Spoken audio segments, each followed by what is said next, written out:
Bismillahirrohmanirrohim. Assalamualaikum warahmatullahi wabarakatuh. Perkenalkan, nama Ibu Supatmi, guru mata pelajaran Bahasa Indonesia kelas 12 IPA dan IPS SMA Negeri 1 Cilengsi.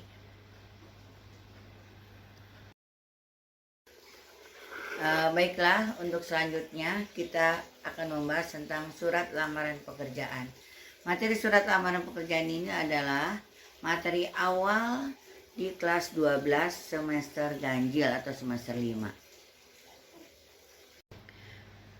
Untuk surat lamaran pekerjaan itu adanya di semester 1 materi awal. Nah, baiklah, sekarang kita bahas tentang materi surat lamaran pekerjaan. Perhatikan slide berikut ini. Tentang surat lamaran pekerjaan itu merupakan permohonan untuk bekerja.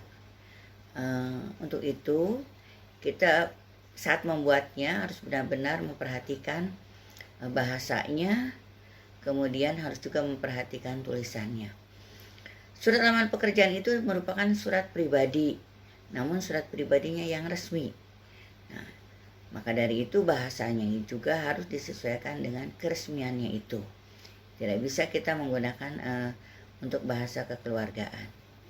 Kemudian mengenai surat lamaran pekerjaan, isinya terdiri dari identitas diri, kemudian jabatan yang diinginkan, yang berikutnya adalah kualifikasi tentang pendidikan kita. Berikut tentang unsur kebahasaan surat lamaran pekerjaan. Surat lamaran pekerjaan yang baik mempunyai ciri-ciri sebagai berikut. Pertama, mempunyai bentuk yang menarik. Kedua, mempunyai bahasa yang menarik. Kemudian menggambarkan kemampuan pelamar. Yang keempat, tepat sasaran.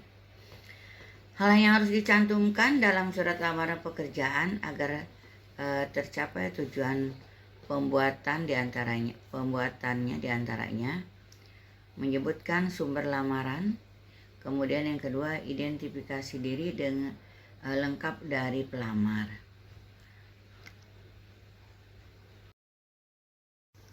Baiklah, selanjutnya kita bahas tentang struktur surat lamaran pekerjaan. Dalam surat lamaran pekerjaan, di sini ada langkah-langkah atau struktur yang harus kita tuliskan. Pertama, kita akan menuliskan tempat dan tanggal penulisan surat. Tempat dan tanggal penulisan surat ini dituliskan di pojok kanan atas. Nama tempatnya diawali huruf besar atau huruf kapital, kemudian diberi tanda baca koma, kemudian tanggal menyesuaikan. Langkah yang kedua, lampiran dan perihal. Lampiran dan perihal itu ditulis di pojok kiri atas. Boleh sejajar dengan tanggal penulisan surat, boleh juga lebih bawah. Yang ketiga, nama dan alamat surat yang dituju, ya. Nama alamat surat yang dituju itu disesuaikan dengan iklan yang kita ambil tadi. Perusahaan apa yang kita tuju. Nah, dalam penulisan surat alamat yang dituju itu tidak menggunakan kepada. Kemudian selain tidak menggunakan kepada juga tidak menggunakan tanda baca. Kecuali kalau kita mau menyingkat, ya. Kalau menyingkat misalnya JTH menggunakan tanda baca titik. Titik itu untuk singkatan. Kemudian nomor kita singkat NO. Nah, itu boleh tanda titik, NO titik. Jalan kita singkat menjadi JLN, diberi tanda titik, ya. Baiklah, kita lanjutkan poin keempat, yaitu salam pembuka. Salam pembuka itu diawali dengan S-nya huruf besar, salam pembuka itu biasanya kita ambil yang umum, ya. Dengan hormat, D-nya huruf besar, H-nya huruf kecil, di belakangnya diberi tanda baca koma, menandakan bahwa surat kalimat itu belum selesai. Yang kelima itu pembuka surat. Pembuka surat itu termasuk alinea pembuka. Nah, dalam membuat pembuka surat itu kita lihat iklannya, kita ambil. Apa yang akan kita tuliskan itu kita baca. Nah, pada saat kita menuliskan misalkan begini, berdasarkan iklan yang berdasarkan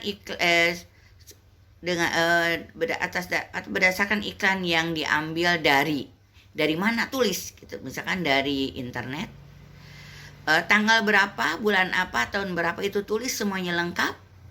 Nah, tertera atau dicantumkan tentang lowongan pekerjaan mengenai apa, itu kita kemukakan semuanya supaya tidak mengelak lagi nanti yang membuat lowongan pekerjaan itu. Berarti kita menulis surat pekerjaan itu akurat dengan iklan yang dituliskan.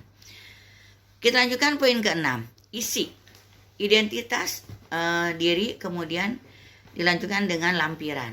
Nah, mengenai identitas diri, masukkan identitas kita di situ berdasarkan nama, tempat tanggal lahir, pendidikan, alamat. Itu kita tuliskan semua. Penulisannya itu agak maju, agak menjorok.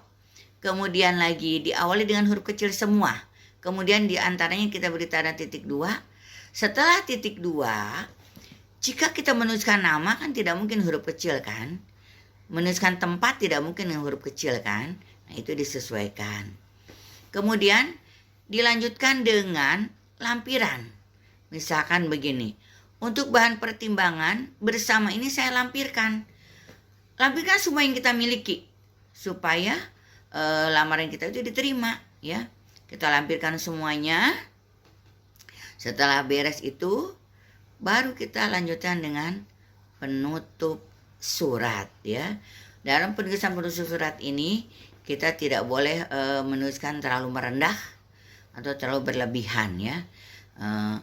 Misalkan demikian, surat lamaran ini saya buat, punya harapan di situ, besar harapan saya untuk dapat diterima di perusahaan yang Bapak Ibu pimpin. Penulisan B dan I-nya itu, Bapak dan Ibunya itu diawali dengan huruf kapital karena itu kata sapaan.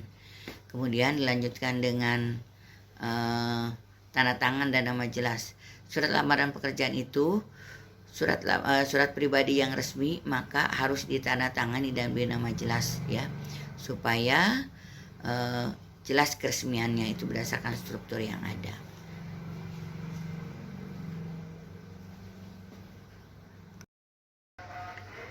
Demikian materi kita tentang surat lamaran pekerjaan. Tentunya untuk tugasnya nanti kalian membawa iklan lowongan pekerjaan dari media, boleh media cetak maupun dari internet boleh. Yang penting surat lowongan pekerjaan nanti kita buat surat lamaran pekerjaan berdasarkan lowongan pekerjaan dari iklan tersebut. Sekian materi kita hari ini tentang surat lamaran pekerjaan. Semoga apa yang kita bahas hari ini menjadi ilmu yang bermanfaat untuk kita semua. Akhir kata, wabillahi taufiq wal hidayah. Assalamualaikum warahmatullahi wabarakatuh.